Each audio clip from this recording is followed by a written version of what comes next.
Shalom. First, I can start off by giving all great honor to Yahweh by Hashem, Yahweh Shai by Hashem Rakadash. Double honor to teachers, elders, and the boss of great millstone, likewise, brothers, for this truth. Faithfully, fearlessly feeding the sheep and two brothers and sisters, tuning in Shalom. Today's lesson's title, Like a Woman Who Was Spurned. Let's take a look at the word spurned in the ordinary dictionary. This is the AI overview, and it means spurned means to reject someone or something with disdain, contempt, or scorn. It is the past tense of the word spurn, describing an offer, affection, or recommendation that was turned away dismissively. Originating from the Middle Old English spurnan, to kick, this often implies a hurtful, cold rejection. And you can see the synonyms there with rejected, scorned, snubbed, dismissed, despised, shunned, decline, and all of this, relates to the whore, which is Great Babylon America, who right now is being spurned.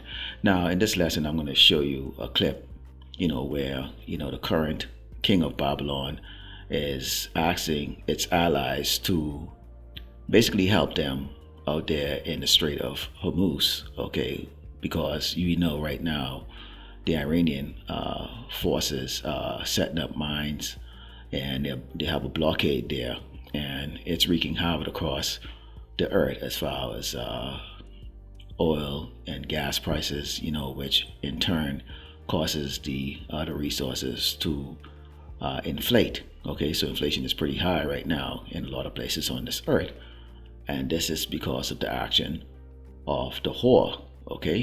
And Great Babylon America is often described as, or referred to, in the feminine sense, so to speak. So before I show you this clip here, let's go into the book of Jeremiah 49, and starting verse 14, it reads, I've heard a rumor from the Lord, Yahweh Shai, and an ambassador is sent unto the heathen, saying, gather ye together and come against her, and rise up to the battle. For lo, I will make thee small among the heathen, and despised among men. And notice the word her is used, showing that, Great Babylon America is often referred to as a she versus a he. And take a look at this video. We'll continue on in the scriptures and speak a little bit more on this. Demanding that these countries come in and protect their own territory, because it is their territory.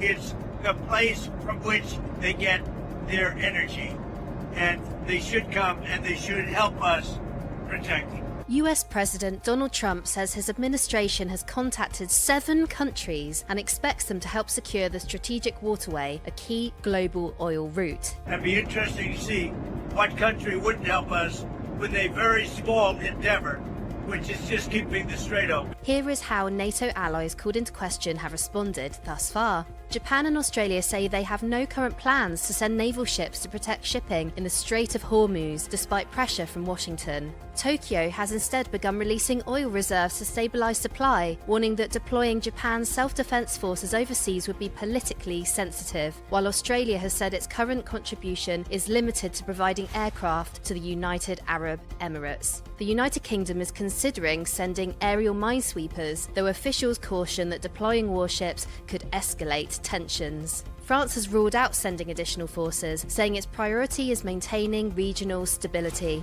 South Korea has not yet decided, saying it will continue consultations with the United States before making a decision. China is reported to be in talks with Iran about ensuring safe oil and gas shipments through the strait, but Trump has piled on the political pressure by warning he may postpone a planned trip if Beijing does not provide assistance. Italy's Meloni has also been openly critical on the US war on Iran, describing it as part of a growing and dangerous trend of interventions outside the scope of international law.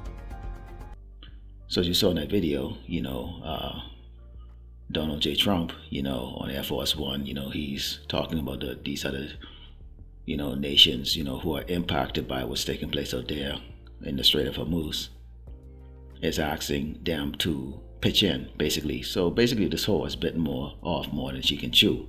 You can think of it in turn like this, the bad girl, that picks the fight, open up her mouth, a lot, because she's pretty and just like the flirtations and like the attention, and anyone that's with this particular woman, okay, is gonna end up having to keep fighting, okay, to defend her honor. And this is America. America starts fight all across this earth and always drags, her allied or allies in it. Now, keep in mind, this is the same country, okay? Remember in 2025, Donald Trump, okay, you can see in this map right now that I have up here, imposed tariffs. So how do you impose tariffs on nations that you're supposed to be allies with, your friends, but then now you started a problem that is far bigger and getting out of hand, okay, with a nation like Iran that is determined not to fold like Afghanistan and Iraq did, or these other nations did. Okay, and now these nations are looking and saying, you know what? We're gonna watch and see what happens. We want to watch and see what happens. See, the realization is that if this gets into a big war, there's going to be a lot of casualties on the American side. Okay, let's go into the book of Revelation 17 and start with verse 15. It reads, "And he said unto me, the waters which thou sawest, where the whore sitteth, are peoples of multitude of nations and tongues. And the 10 horns which thou sawest upon the beast, these shall hate the whore, and shall make her desolate and naked, and shall eat her flesh and burn her with fire." So they're going to turn against Great Babylon, America. Okay, they're going to turn against it. "For power hath put in their hearts to fulfill his will, and to agree and give their kingdom unto the beast, until the words of power should be fulfilled. And the woman which thou sawest is that great city, which reigneth over the kings of the earth," which is America. Okay, it's America. Whatever America say or whatever the whore says goes. And it's always, the whore's always had a backup.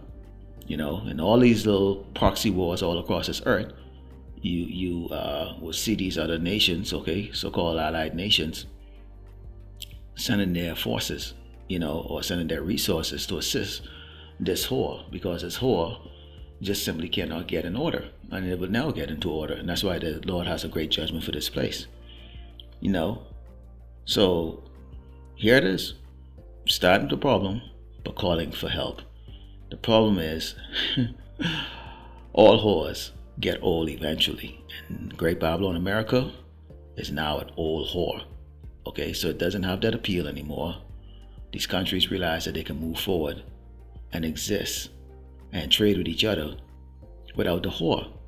But we know at the conclusion of this whore's life, when Yahweh Shemashai destroys this place, they lament, because they think about the good times they had with the whore.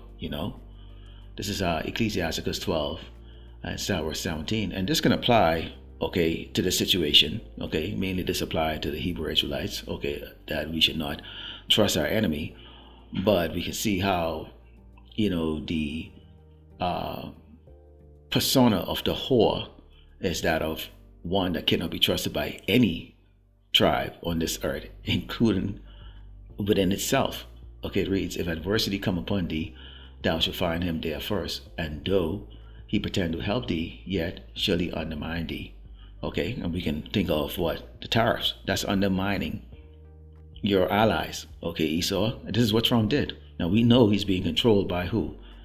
The elites. Okay, Amalek. Okay, or the Amalekites. Okay, those fake Jewish people over there in the state of Israel. Okay, and we know that Great Babylon, America is really fighting Netanyahu's war. Okay, or these fake Jewish people war. It says he would shake his head and clap his hand and whisper much and change his countenance. Okay, and that's a warning to us, but the rest of the world is starting to see,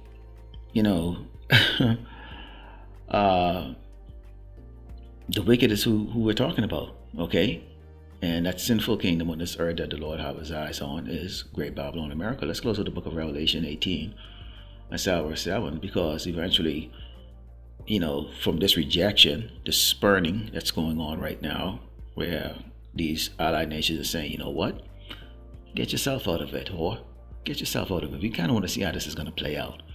Okay, it is going to lead eventually to the whore's destruction. It reads, how much she had glorified herself and lived deliciously. So much torment and sorrow give her, for she had said in her heart, I sit a queen, and I'm no widow, and she'll see no sorrow. So the whore is a baller, you know. I mean, just used to being adored and worship and having her way, and just, you know, not have a care in the world, okay? You know, queen bee, so to speak. That's what America is. Therefore shall a place come in one day, death and mourning and famine, and she shall be utterly burned with fire. For strong is the Lord power who judge her. So who's going to judge her? Yahweh Bashim Yahushua, he's going to judge her. So at some point in time in the near future, and as we can see how prophecies is taking place right now, this whore who is currently being spurned, which means she's being rejected across the earth and rejected by her own allies, or those who had basically pampered her and carried her, is going to be destroyed. Lord willing, the elect will set the fire, let us be given all going on to Yahweh Ba'ashem Yahushai Ba'ashem Rakadash. Shalom.